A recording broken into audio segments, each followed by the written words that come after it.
presentes a las compañeras. Bueno, qué decir de dos compañeras con las cuales milito todas las semanas, ¿no? Una es María Mendizábal, alias Maru.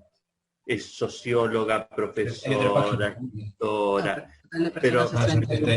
pero la verdad que yo la aprecio mucho porque es el corazón del Ex Olimpo. Es la que, releyendo una historia escrita hace 10, 15, 20 años, se vuelve a emocionar y nos emociona a todos. Y la otra es Isabel.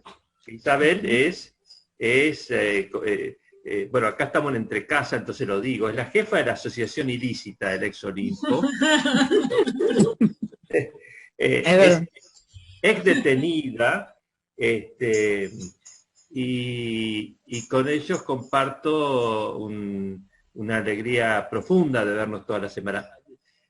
A veces las reuniones de mesa del Olimpo son como las reuniones de la cooperadora, la bombita, la mesita, bueno, todas esas cosas que hacemos los militantes, que estudiamos las grandes cosas, pero también estamos después en las muy pequeñas cosas, las comparto con ellas toda la semana. Así que para mí es un gran gusto presentarlas, y ya tienen la palabra. Entonces. Bueno, no sé si... Isa, tengo para compartir algunas imágenes. Si me pasan para que pueda, mientras habla Isa, comparto imágenes. ¿Querés, Isa? Muchas gracias por invitarnos a este encuentro que me parece, bueno, que puede llegar a ser interesante. Y escuché las últimas reflexiones que hacían con respecto a los cursos, a este intercambio. Realmente es que, bueno, que se lleva adelante en Olimpo con esta organización o agrupación que tanto queremos, y estos compañeros que tanto queremos. Y bueno, yo comenzaría, hay personas, yo entiendo que en los auditorios, las personas aunque nos conozcamos, otros más, otros menos, algunos conocen más el Olimpo, otros menos. Voy a tratar de no ser reiterativa, pero tratar de explicar un poco el marco para que se pueda entender aquellos que por ahí conocen menos. Siempre cuando se hacen los cursos, desde que comenzaron, ¿no es cierto, Juan Carlos? En un momento, y era el principio del curso mejor, se hacía con los que participaban en el curso de Historia Económica una visita a lo que fue el centro clandestino propiamente dicho. Bueno, hoy no podemos hacer eso, pero vamos a tratar de explicar algunas cosas que por ahí también esta forma de comunicarnos nos da la posibilidad de decir algunas cosas que en la visita no decimos, porque al estar en el in situ, digamos, da más lugar a ver cómo eran los espacios, cómo era el lugar, bueno. Yo quisiera comenzar por decirles que, bueno, el Ex Olimpo está enclavado en la ciudad de Buenos Aires, en un barrio porteño, a una cuadra de la avenida Rivadavia, y está sobre la calle Ramón Falcón y Olivera. O sea, el centro clandestino tenía una parte descubierta, y hay edificios que si ustedes pasan van a ver que si uno está en el edificio puede ver ese lugar. Bueno, se hizo, voy a comenzar por el principio. Este lugar tiene una historia de más de 100 años. Comenzó siendo terminal de tranvías, luego pasa a ser terminal de ómnibus cuando los tranvías dejan de estar en la ciudad.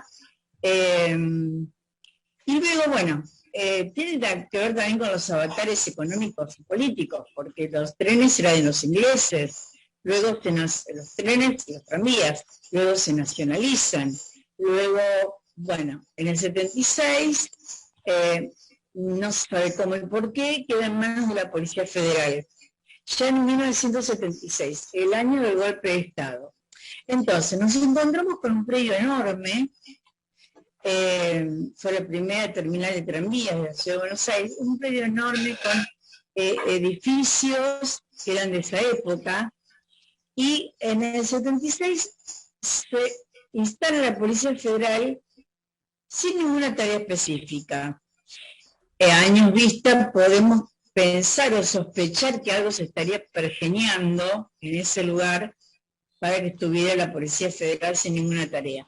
Luego, en el 78, ustedes saben que hay un circuito represivo que viene de lo que es Atlético, que está en Paseo Colón, que hoy es un sitio arqueológico, que estaba en el subsuelo, y había sido tapado por la autopista que tenía que pasar por ahí.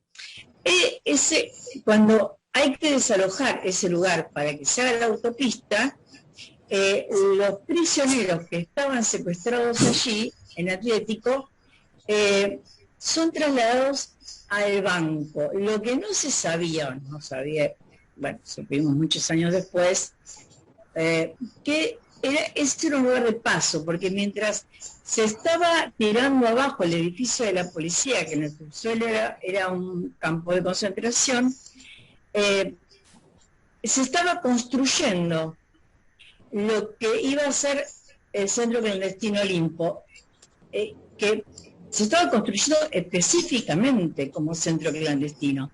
Este lugar nos da cuenta, como otros, pero el Olimpo especialmente, que nos da cuenta del plan sistemático.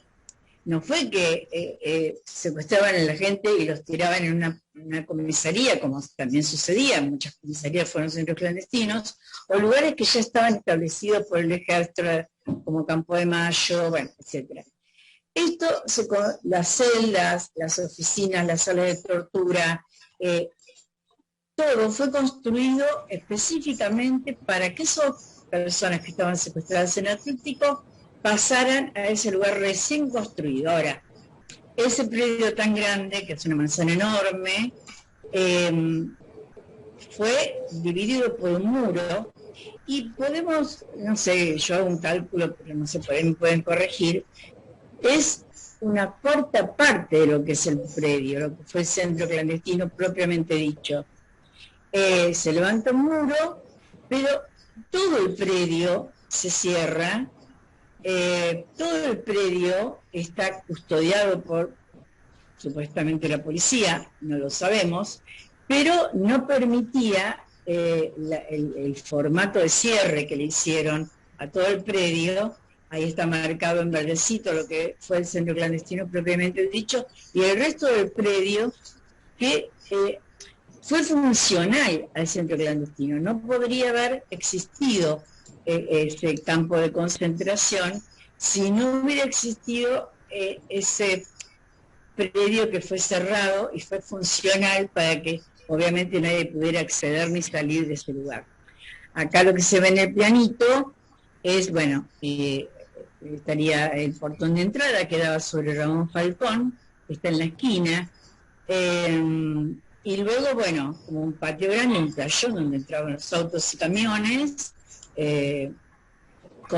manejado por los grupos de tareas, y llevando y trayendo a los compañeros secuestrados. Queda en pie, bueno, esto fue, vamos, les doy unos datos duros, digamos, pero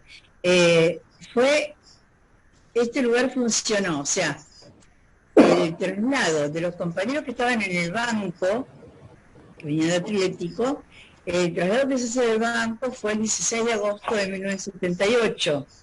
Acá lo que pueden observar en la foto es de afuera unas ventanas tapiadas que son muy simbólicas del lugar, y después por ahí explicamos un poquito eso. Y bueno, el 16 de agosto del 78 el banco es vaciado, todas las personas que estaban secuestradas ahí son cargadas en camiones del ejército, y son no solamente los prisioneros, sino que también los represores, los gendarmes que hacían la guardia, bueno, incluso elementos de tortura que habían sido utilizados en el banco son llevados a Olimpo. O sea, bueno, todo se traslada ahí. Bueno, el banco queda en la provincia de Buenos Aires, en Puente 12. Bueno, y empieza a funcionar lamentablemente ese año, ese agosto del 78, otro sitio, otro centro clandestino, que es uno más de los más de 700 centros clandestinos que hoy se tienen contabilizados y demostrados que hubo en la República Argentina, en ese momento no república. Bueno, la historia de este lugar, como tiene características similares, o el funcionamiento, mejor dicho, de este lugar tiene características similares a lo que sucedió en otros lugares, en otros centros. Acá se ve cómo estaba cerrado el predio cuando siempre había un portón en la puerta, bueno, en la esquina, bueno, pero todo estaba tapiado. Ahora la parte para entrar obviamente está abierta, con unas rejas que se hicieron después, pero bueno, está abierta. Bueno, esto funcionó hasta fines de enero del 79. Y si uno piensa, ¿por qué? Por dos motivos importantes, que fueron que la Comisión Interamericana de Derechos Humanos había avisado a la Junta Militar que iban a venir a la Argentina a recorrer lugares que habían sido denunciados en la Argentina y en el exterior con mucha fuerza, ya en el 76, 77 y sobre todo ya en el 78, con un sinnúmero de testimonios y de denuncias, para ver si esos lugares que habían sido denunciados y mencionados habían sido realmente centros clandestinos de detención, o eran centros clandestinos. Lo dicen como 6 meses antes, o sea, les dieron, la Comisión Interamericana les dio bastante tiempo para que en estos lugares ellos pudieran resolver, sin que lo dijeran, pero evidentemente les dio tiempo a las juntas militares y a los jefes de los sitios, a los centros clandestinos, de tratar de disimular, de exterminar, de tratar de, como pasó en la ESMA, que trataron, bueno, taparon una escalera, disimularon algunas cosas, a los prisioneros los llevaron a una isla que está en el Tigre, por ejemplo, o sea. Y en el Olimpo lo que sucede es que no es solamente se cierra en enero del 79 porque viene la Comisión Interamericana de Derechos Humanos. Aprovecha la superioridad, tenemos que decir que en Olimpo funcionan prácticamente todas las fuerzas, si bien estaba a cargo del primer cuerpo de ejército, la gendarmería hacía la guardia, había policía federal, policía bonaerense, en las patotas, en los grupos de tareas. Incluso sabemos que personal del servicio penitenciario construyó lo que fue el centro, las celdas y todo lo demás. Y bueno, y también policía bonaerense, policía federal, gendarmería y ejército.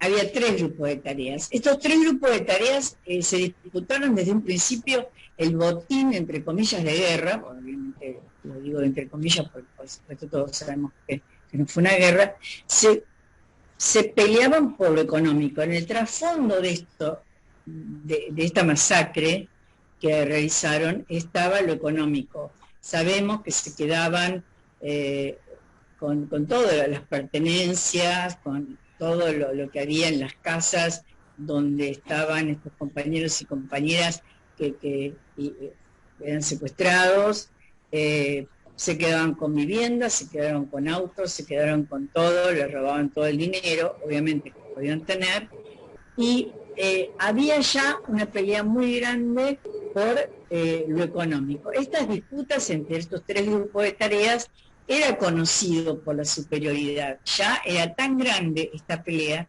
que la superioridad aprovecha esta venida de la Comisión Interamericana para dar un cierre a Olimpo. Entonces lo que se decide, como ya al final había habido varios traslados finales, que eran, en Olimpo fueron los vuelos de la muerte, pero tenemos que recordar que también hubo fusilamientos y hubo también compañeros y compañeras que murieron en la tortura, como también en otros sitios, en otros centros, y aprovechan esto para, porque era tan escandaloso lo que hacían, incluso robaban a la gente cuando venían de Seiza, estos grupos de tareas de Olimpo, cuando no tenían personas para secuestrar, que decidieron cerrar el sitio. Acá se ve una foto, que es la primera visita que se hace con los abogados de la CONADEP y sobrevivientes de Olimpo.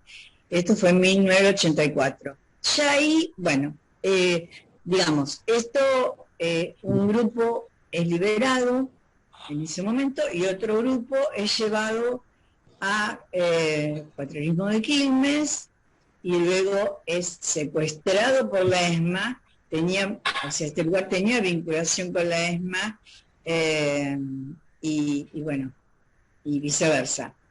La cuestión es que llega este momento que es el cierre de Olimpo, y lo que hacen después, nosotros sabemos qué hacen, pero muchas veces no cuándo, porque no olvidemos que está la policía del 76, luego el centro clandestino, y luego la policía sigue estando.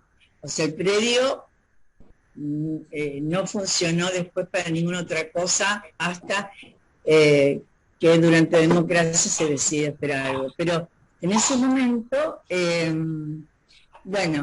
hay esta suerte de incertidumbre. Ya estábamos 79, ya entrando después en el 80, hubo una familia, o sea, el primer juez que entra que estaba investigando la desaparición de un compañero que trabajaba en el INTI, Giorgi, entra antes del 83 al Olimpo. O sea, esto ya se sabía, la existencia de este lugar como centro clandestino.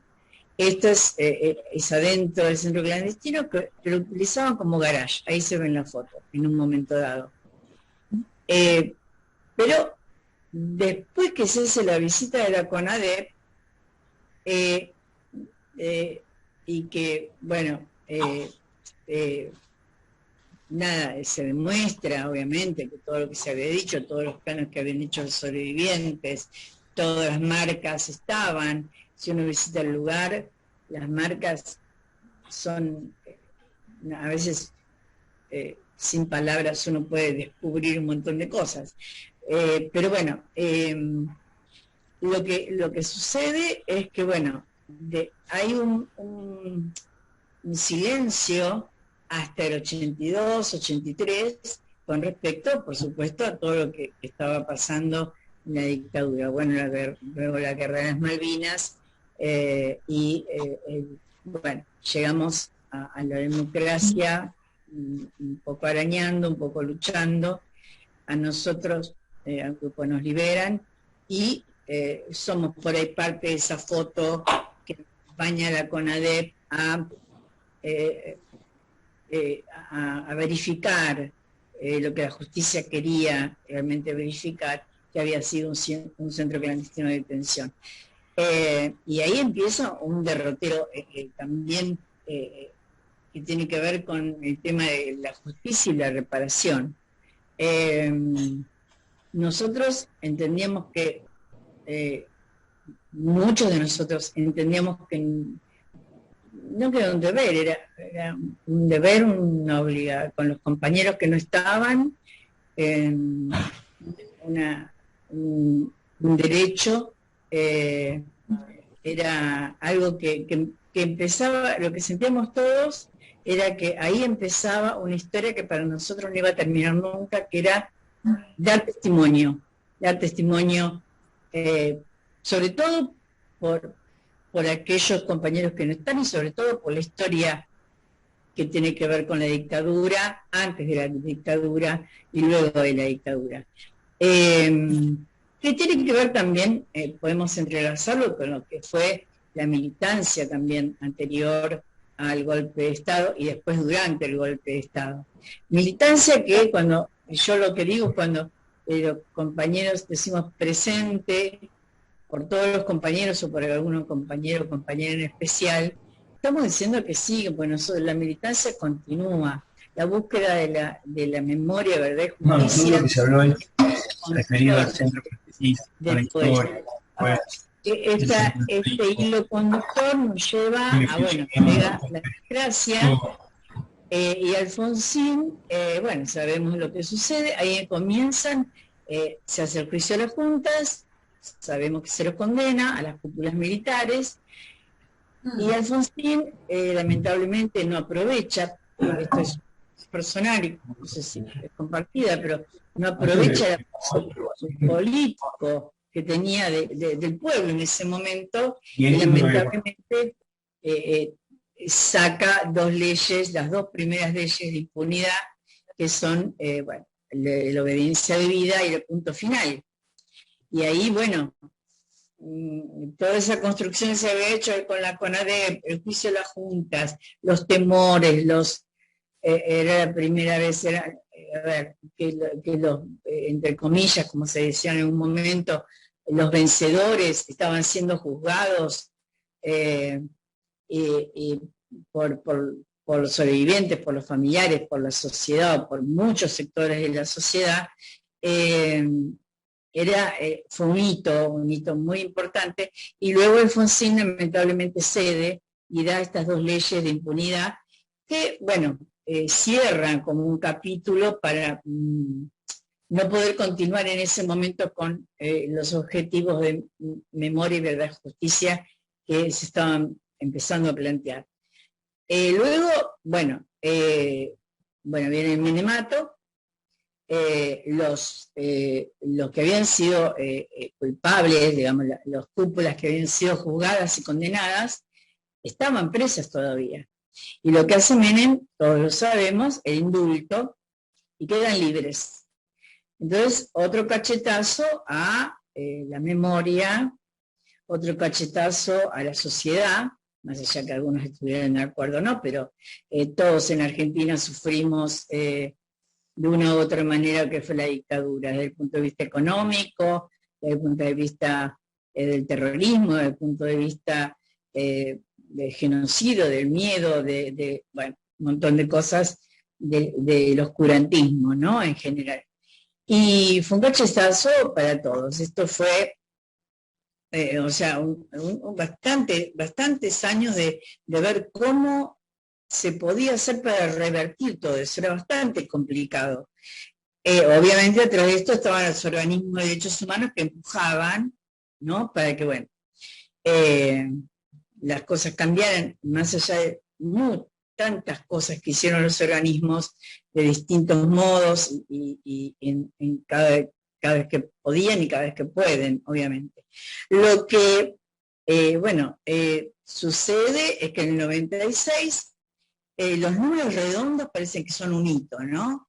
En el 96 hay un grupo muy pequeño de vecinos con un compañero que tiene el hermano desaparecido, Gabriel Mateu, que, o sea, se dan cuenta que la policía, ellos dicen que la policía federal seguía estando ahí, y ya era verificadora del automotor, o sea, ya tenían una función. Y la gente iba con su auto, etcétera, y verificaban, pero que la policía actuaba como dueños del barrio, como si todavía estuvieran en dictadura. Esto los vecinos, por ahí los más conscientes, los más, se daban cuenta y no, la verdad que no era una cosa insostenible, según nos cuentan después. Y bueno, ese fue el primer, tenemos una filmación de esa marcha que fue en el 96, se pintó en el piso, sitio de memoria ya. Y bueno, después del 96 se sigue trabajando, se sigue insistiendo, siempre la policía dentro del lugar, ahí están estos recorridos que se hacían por afuera, se hacían pintadas, luego obviamente iban después y los policías pintaban, ¿no?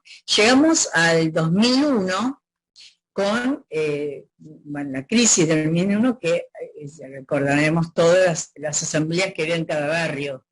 Todos los barrios, tanto de Gran Buenos Aires como de Capital, de Cava, tenían sus asambleas, era algo, una erupción impresionante, y un grupo de esas asambleas, de Floresta, decide armar un grupo que se llama Vecinos por la Memoria, que son vecinos que se organizan con dos fundamentos, con dos objetivos, que se vaya la policía del predio y que sea un sitio de memoria. Todos ya sabían que, por supuesto, por los medios, por lo que había sido ya el juicio de la Junta y por todo lo demás, que había sido un centro clandestino de detención. Y empieza una lucha se hacían reuniones, se hacían abrazos al Olimpo. Acá vemos una foto de la marcha Orleti-Olimpo. Orleti, por supuesto, es otro centro clandestino que fue sede del Plan Cóndor en la Argentina y está a pocas cuadras de Olimpo. Esa marcha tiene más de 20 años y bueno, la seguimos sosteniendo de alguna u otra manera. En estos 2 años de pandemia se hicieron caravanas, porque bueno, no podíamos ir caminando. Pero bueno, esperemos que el año que viene la podemos hacer caminando y todos juntos. Yendo al tema los vecinos se reunían y eran muchísimos, en Parque Avellaneda, en los colegios, en la escuela número 2, que fue la primera que tomó el tema de la memoria. Yo creo que la primera directora de primaria que tomó el tema de la memoria en la Argentina, estoy hablando de más de 20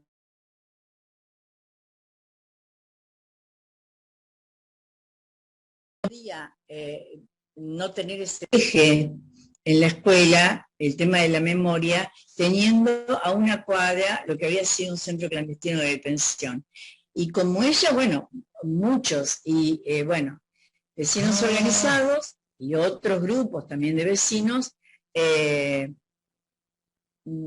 luchan y tratan de ver y entonces empiezan a llamar a familiares, a sobrevivientes, para que haya, las discusiones eran muy interesantes, qué se iba a hacer cuando esto sucediera, cómo se iba a lograr que se vaya la policía y que sea centro clandestino, sitio de memoria, perdón. Y y había ya un rum de que, bueno, había algo que se terminaba, un ciclo que se terminaba, que no era solamente el de la Rúa, ustedes lo saben, sino que tiene que ver con una continuidad del menemato y de la Rúa. Ese ciclo es como que se empezaba a percibir que eso terminaba. No sabíamos que iba a venir. Bueno, en todo sentido. Lo que sucede es que, mucho trabajo hicieron los vecinos, muchos sobrevivientes. Yo, por ejemplo, le doy un ejemplo, y disculpen que sea autorreferencial, pero sé que también le pasó a otros compañeros. Yo, cuando me llamaron, yo nunca tuve interés yo no soy de Floresta y no tenía ganas de volver a lo que había sido ese lugar, que había sido el centro clandestino, el ex centro clandestino. Pero cuando vi que esta voluntad colectiva tan importante, tan interesada en estas dos cosas fundamentales, que no esté la policía y que sea sitio de memoria, y que buscaba con una voz democrática, ¿no? Los vecinos conformaban un coro democrático y todos podían opinar, todos podían pensar, aunque había ideas disparatadas y había todo tipo de ideas, pero todo era muy interesante. Entonces, cuando yo vi esto, o vimos, digo, muchos de nosotros vimos esta intención colectiva y de base, porque era el barrio, bueno, ahí muchos nos sumamos porque nos parecía que era un movimiento sumamente importante para, no solamente para la zona de Floresta y los barrios linderos, sino para el país entero, o para la comunidad. Bueno, y ahí, bueno, seguimos trabajando, cada uno como podía, y llega el 2003, y ahí empieza, bueno, una gran discusión con respecto, en 2002, 2003, cómo hacer para retroceder o sacar esas leyes de impunidad que se habían establecido hasta ese momento, desde los gobiernos democráticos hasta ese momento. Por supuesto que era muy difícil. Yo me acuerdo de las discusiones en la Facultad de Derecho, eran impresionantes, eran compañeros también que no sabían, que estaban de acuerdo con que esas leyes no tenían que existir, etcétera, etcétera. Se empezaba a pensar en los juicios, pero era algo que, ¿dónde? Si el Código Penal y esto y aquello, si no se podía. Bueno, finalmente, bueno, más allá de, después se abrió la puerta de los juicios con muchas dificultades, con también mucha lucha, mucha discusión. No tenemos que olvidar que esto fue empujado por el Ejecutivo, por los organismos de derechos humanos, pero además pasó por la legislatura y demás. Y jueces que nunca, bueno, esto por ahí lo voy a comentar, nunca habían tratado este tema. Una jueza que vino a hacer una inspección ocular antes de uno de los juicios de Atlético Banco Olimpo, que vino al Olimpo, y decía, realmente tenemos miedo. Nosotros nos dedicamos al tema de los crímenes comunes, al tema del narcotráfico, pero no a los delitos de lesa humanidad. No sabemos cómo va a ser encarado. Lamentablemente el Código Penal, tenemos un problema, y después vuelvo, disculpen, que el Código Penal no está la figura de delitos de lesa humanidad. O sea que a veces, por diversas circunstancias, se los trata a los imputados, a los genocidas, digamos, y a los testigos, y a un montón de vericuetos que hay en los juicios, como si fueran presos comunes. Por supuesto que depende de juzgados y juzgados. No es lo mismo, bueno, Rosansky, que bueno, uno de los jueces que tuvimos en Abo, no es lo mismo. Pero es como que no tienen en aval el Código Penal. Nosotros pensamos, los sobrevivientes de Olimpo, los compañeros, que esto debería ser modificado como herramienta, digamos, ¿no? No es lo mismo un delincuente común, un genocida. Pero bueno, ese es otro tema que tenemos que empezar a pelear también. Bueno, esto, digamos, el 2003, nada, hay como una especie de, no malestar, pero malestar por un lado, mucha discusión, mucho que se percibía que venían otros aires, pero no se sabía cómo ni cuándo.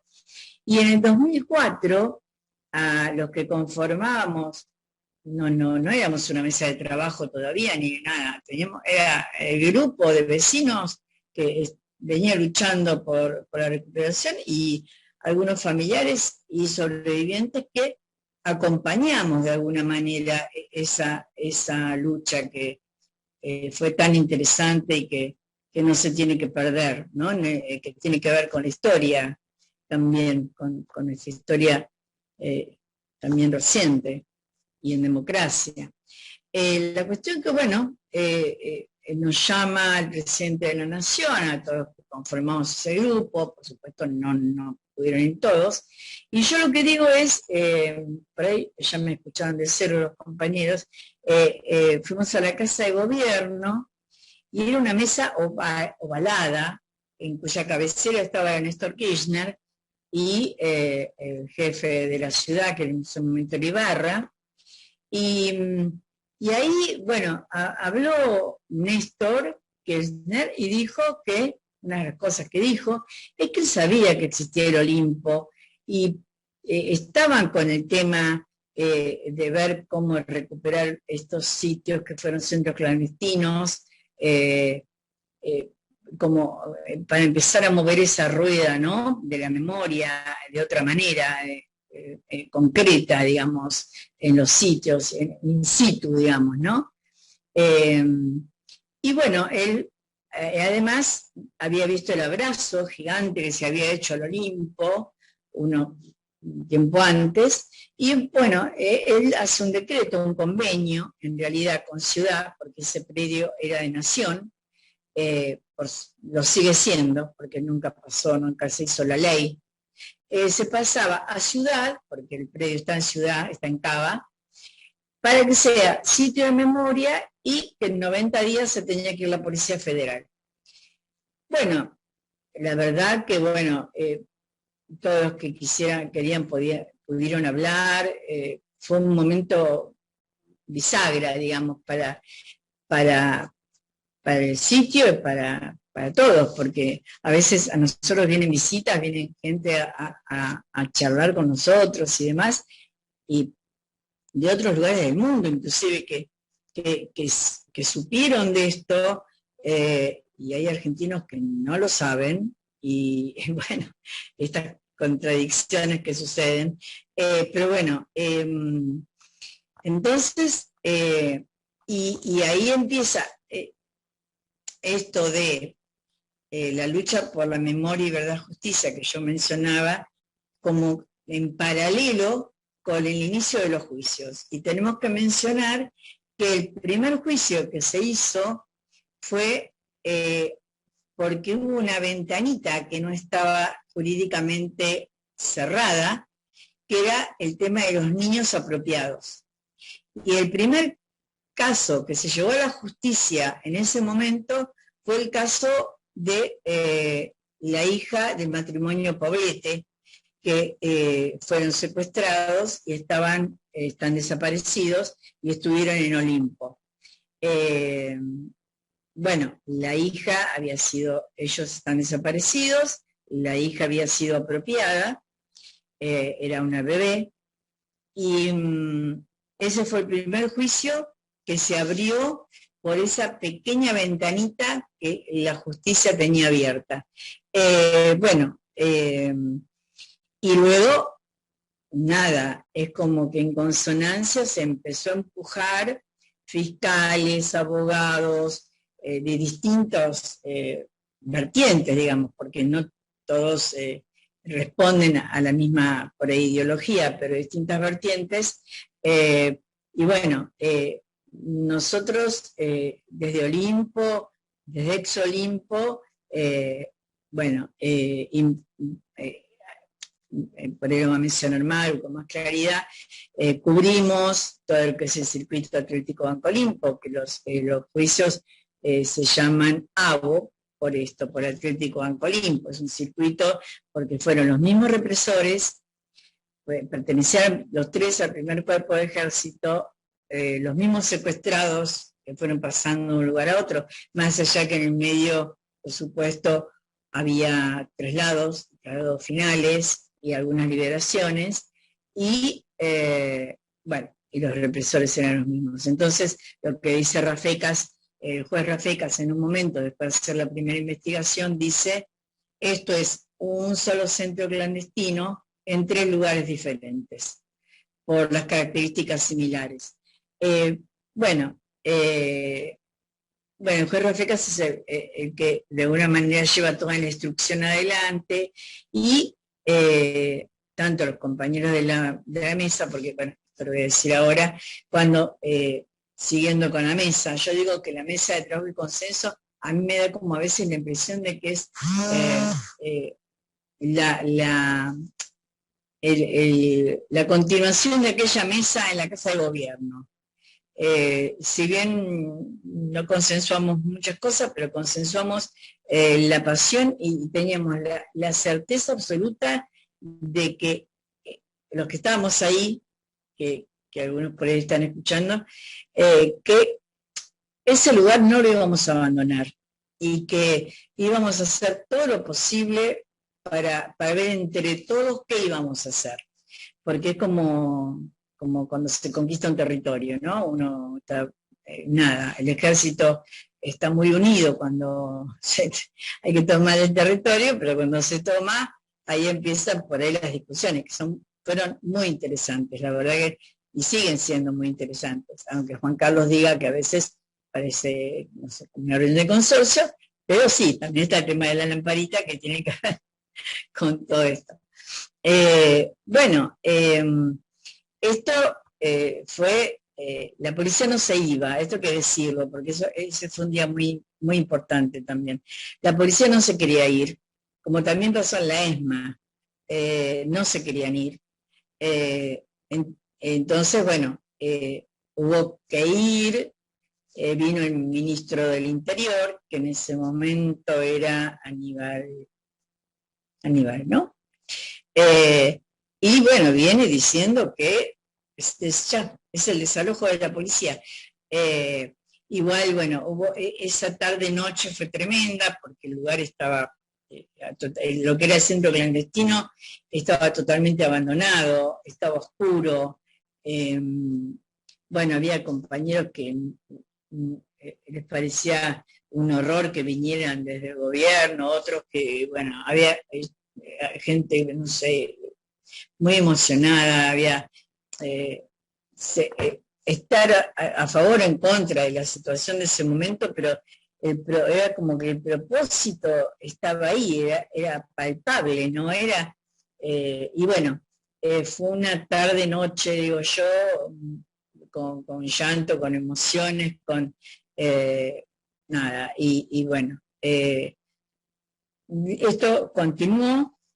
Se desalojó la policía, pero el lugar no estaba en condiciones. La policía rompió todo lo que pudo, rompió ventanas, marcos, baños, o sea que el lugar no pudo ser habitado por la mesa de trabajo y consenso. La mesa de trabajo y consenso también fue un decreto, y si uno lee la mesa de trabajo y consenso, tiene como la que dirime las políticas formada por organizaciones familiares, sobrevivientes, organismos, agrupaciones, etcétera, era la que iba a dirimir las políticas o consensuar las políticas, porque ya se hablaba de consenso en ese primer documento, que se iban a llevar a cabo en el sitio. Esa mesa de trabajo y consenso, por supuesto que fue dinámica, hay muchos compañeros que ya no están, otros que, bueno, decidieron, no pudieron seguir por diversas cosas, se agregaron otros, o sea, lo interesante de la mesa de trabajo es que los actores, algunos seguimos estando y otros se van agregando, entonces es muy interesante escuchar distintas voces y distintas formas de ver la política. No es una agrupación política la mesa de trabajo. La mesa de trabajo es un lugar de articulación y entre distintos puntos de ver la política y de ver cómo continuar y que el sitio siga funcionando y tenga la fuerza que tiene. Entonces, bueno, esto también me parece importante remarcarlo. Y después hay un equipo de trabajo. Esto se pergeñó, digamos, a partir de este decreto, los dos decretos y la mesa de trabajo, la conformación, y bueno, en ese momento era subsecretaria de Derechos Humanos de la Ciudad de Buenos Aires, porque pasábamos a depender de Ciudad como programa, decide que, bueno, hay que arreglar todo lo que se pueda arreglar, por lo menos para que pueda entrar la gente, que las personas puedan trabajar. Se empezaron con 2 trabajadores históricos, una es Maru Mendizábal, y el otro es Marcelo López, que fueron los 2 primeros trabajadores del sitio, que empezaron a investigar, que empezaron a ver, que empezaron a proyectar, y bueno, y la mesa de trabajo que se empezó a reunir después que se pudo entrar al sitio, de que estaba más o menos habitable, y las reuniones se siguen haciendo en el lugar.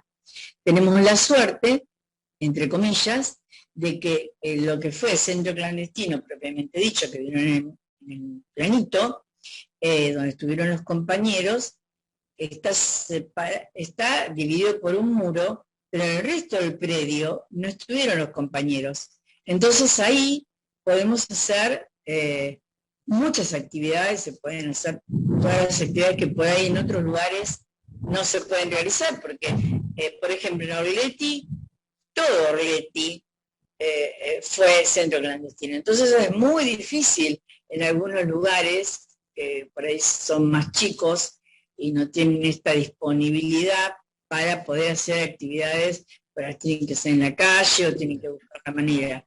Nosotros tenemos, digo, esta suerte, entre comillas, de poder tener un lugar para esto. Por supuesto que está el tema que subyace, yo lo mencioné antes, el tema de los juicios, que son como incompletos, que no alcanzan.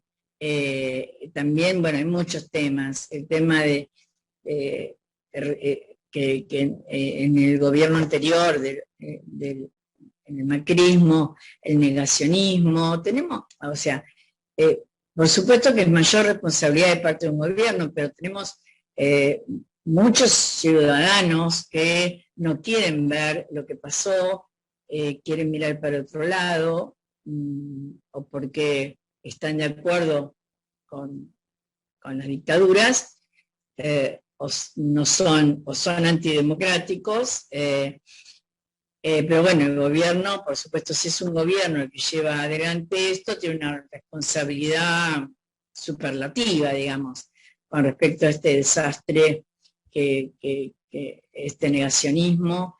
Y bueno, por ejemplo, cuando decían del tema del número, que es un tema también muy interesante para charlar, que no eran 30.000, que eran tanto, que eran poquitos, bueno, o que eran menos. Ahí aprovechamos, nosotros hicimos un parque, el Parque de la Memoria, que es un parque temático, digamos, no es una plaza común, está dentro del predio, y rápidamente le pusimos un cartelito que se llama Parque, ayúdame Juan Carlos si me equivoco, Parque 30.000 compañeros presentes, como respondiendo al negacionismo del gobierno de Macri, inclusive del secretario de Derechos Humanos, que bueno, obviamente de derechos humanos no tenía mucho, pero bueno. Podemos mencionar un montón de cosas. Yo lo que creo es que fue una lucha de abajo hacia arriba, si bien arriba se escuchó, y fue, los organismos de derechos humanos que venían luchando desde antes de la democracia, este empuje de los organismos, luego este empuje barrial, y luego de ahí se llega a una decisión política del Ejecutivo, digamos, pero una cosa empujó a la otra. Pero permítanme esto entre paréntesis, a veces dicen, sí, lo que pasa, yo he escuchado, ¿no? Gente de mi edad y mayor, que recuerdan a Palacios, como el socialista. Dice, bueno, pero las ideas que llevó, por ejemplo, ¿no? Las ideas que llevó Perón, adelante ya las tenía Palacio, bueno, pero las llevó a cabo Perón.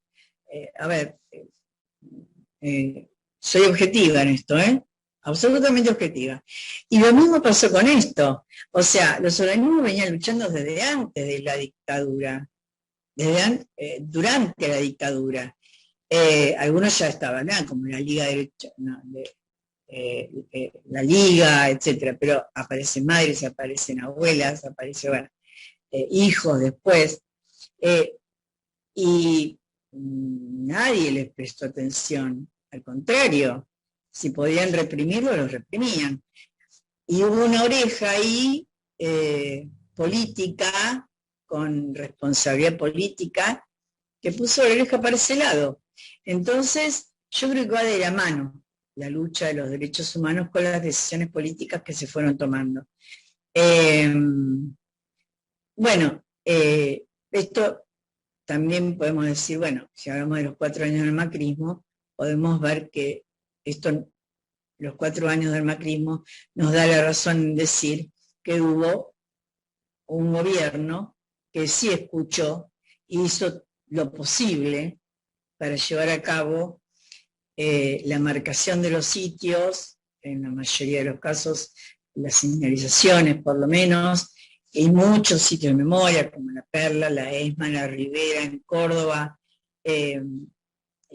Olimpo, Orleti. En Ciudad de Buenos Aires hay 4 sitios de memoria que dependen de Nación. Ahora dependemos de Nación, y el predio sigue siendo de Nación, que son, ex Olimpo, ex Orleti, ex Ceballos, Virrey Ceballos, y ex Atlético.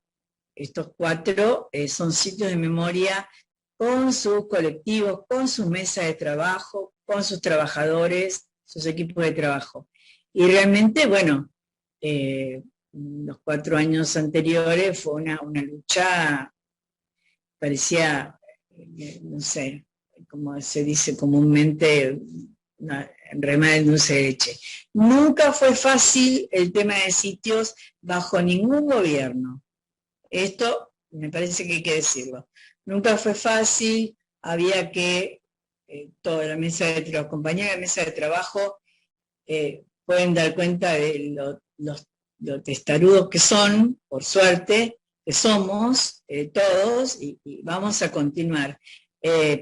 Como continuamos en las peores épocas de la democracia o las peores épocas de la dictadura. Y bueno, lo que sabemos es esto que yo decía antes. Muchos compañeros, como yo digo, dejan por un momento la mesa por distintos motivos, porque por trabajo, por militancia en otro lugar, por enfermedad, por lo que fuera, pero sabemos que los que estamos y los que están por venir, sabemos que nos vamos a quedar, de una u otra manera, y que vamos a defender el sitio, porque el sitio es esto, es la representación material y patrimonial de parte de la historia argentina, y parte es prueba judicial, obviamente. Tenemos que tener responsabilidad sobre el patrimonio porque es prueba judicial, responsabilidad sobre la transmisión que se hace desde el sitio hacia todos los que quieren participar y venir, la responsabilidad una madurez que me parece que tanto, bueno, yo no digo mesa y equipo porque el equipo es parte también de la mesa, pero todos los que participamos de una u otra manera sabemos que tenemos que tener esta responsabilidad y tomar las decisiones lo más maduras posibles, y hace 16 años que se recuperó el sitio, y con un trabajo enorme y bueno, con toda la pasión, y a veces, bueno, es como si fuera otra historia, digamos. 16 años es poco tiempo, pero también es mucho, depende de dónde estemos hablando. También, este parrafito aparte, la dejo a Maru, también esto que decía yo al principio de los vecinos.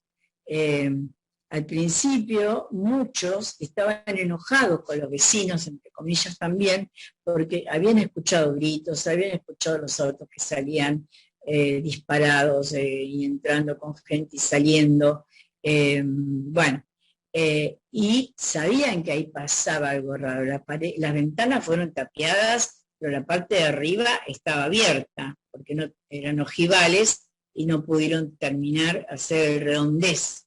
Entonces se escuchaba desde la calle Fernández, que estaban esas paredes tapiadas, y que era el sector de incomunicados, y había 2 salas de tortura al costado, por ahí se escuchaba absolutamente todo. Tanto las personas que estaban adentro escuchaban el de afuera, como los de afuera escuchaban los de adentro. Entonces había como un enojo, pero ¿cómo? Que no hicieron nada, que no. A ver, entonces acá tenemos que hablar de terrorismo de Estado. Si hablamos de terrorismo de Estado, todos sabían que no podían, aunque no estuvieran políticamente militando, que no estuvieran en un partido político, aunque no estuvieran involucrados en esta, todos sabíamos, todos, que había que esconder los libros, aunque no fuéramos militantes. Conocemos todos familias que no eran militantes, que sabían qué libros tenían que esconder, por ejemplo. Y todos sabían que no se podía ir a denunciar a ninguna comisaría, porque el terrorismo estaba en las calles. Todos sufrieron en la calle el miedo, o en las universidades, o en los colegios, todo estaba intervenido, en los trabajos.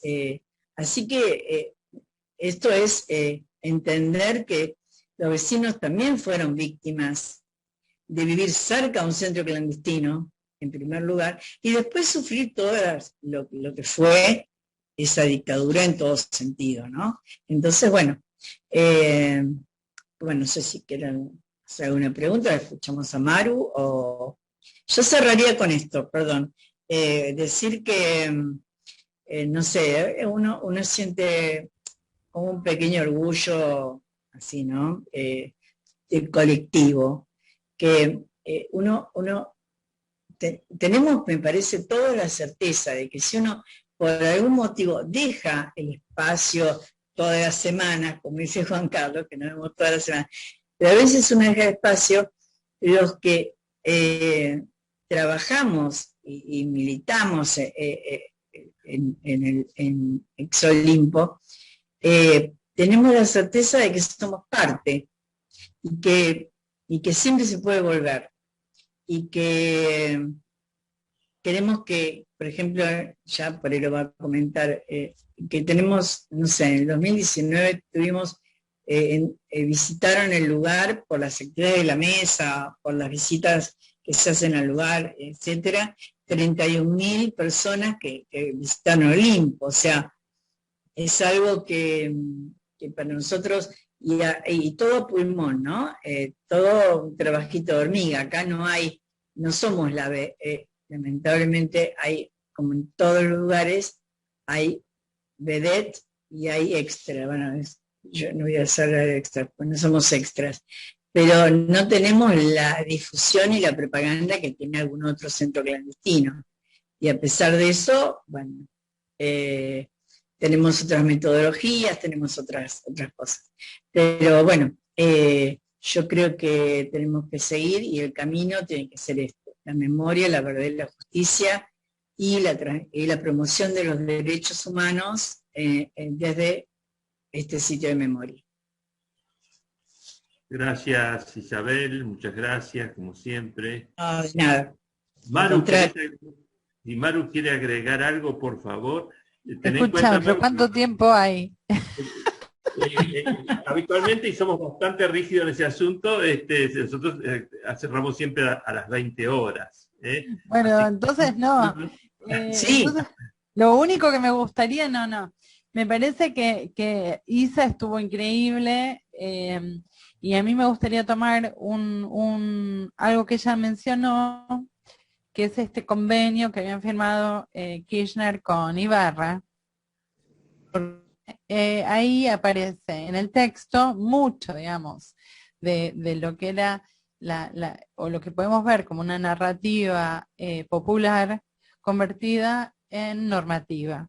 Y en esta transposición, si queremos decir, de lo que sucedió en la lucha popular y en la construcción de una política de memoria, también podemos encontrarnos con una metodología de la construcción de las políticas públicas de memoria del 2003 hasta ahora, con la excepción del gobierno de Macri como gobierno negacionista, ¿no? Entonces, lo que tenemos en nuestras manos es algo maravilloso, que es un convenio que entre muchas cosas dice que al construir un espacio de memoria en un lugar como este se busca la reparación simbólica de las víctimas. Entonces también vemos cómo se toma las convenciones internacionales de defensa y promoción de los derechos humanos, ya sea el sistema internacional como el americano. Por otro lado, una mirada puesta gravitando sobre nuestra historia, diciendo lugares para el aporte y la construcción del nunca más, y para traer vida donde hubo muerte, como dijo la compañera Marisa. Entonces, ahí se nos plantea algo que es para mí de un orden nuevo, que es el orden siguiente: cómo la política puede construir vida, ¿no? Cómo desde la política, en estos espacios, podemos construir vida. Claro que la vida perdida o la vida cercenada de los compañeros detenidos desaparecidos no se puede traer en su totalidad. Pero ¿qué es lo que traemos? Entonces ahí hay algo que también sabemos nosotras, que es muy querido en este taller, que es la idea del lazo social. Si el proceso de la dictadura fue un proceso genocida, pues entonces el proceso de reconstrucción es reconstrucción del lazo social, y desde ese punto todas las acciones que se hicieron en la mesa de trabajo y consenso, en el equipo, en el espacio en general, siempre tuvieron esos objetivos como mancomunados o hilvanados o enhebrados: la reconstrucción del lazo social y una mirada del pasado que apunta siempre a un horizonte de plena vigencia de los derechos humanos. Y algo que me parece que también lo dijo Isa, que es una disponibilidad ética del encuentro de los otros o los otros. Y en ese sentido, creo que ya sea en educación o en investigación o en las actividades comunitarias, educativas, ya sea del equipo y de la mesa, siempre hay una mirada de, ¿cómo se puede decir?, de construcción de una comunidad diversa. Y en eso me parece que se van muchos de los desafíos a futuro también, que es cómo construimos lazo social, comunidad y vínculos para la vida, en el pleno respeto de los derechos humanos, desde lugares como estos que son del oprobio absoluto. Entonces, ahí el rol de los sobrevivientes fue muy, y sigue siendo central, porque ellos son intelectuales de su práctica también. O sea, no solamente llevan adelante la praxis de la denuncia, la praxis de la construcción de la memoria, sino que son intelectuales de su práctica. Y en ese proceso tienen una reflexión crítica sobre los distintos momentos. Lo vimos recién con Isa, y eso hay que multiplicarlo.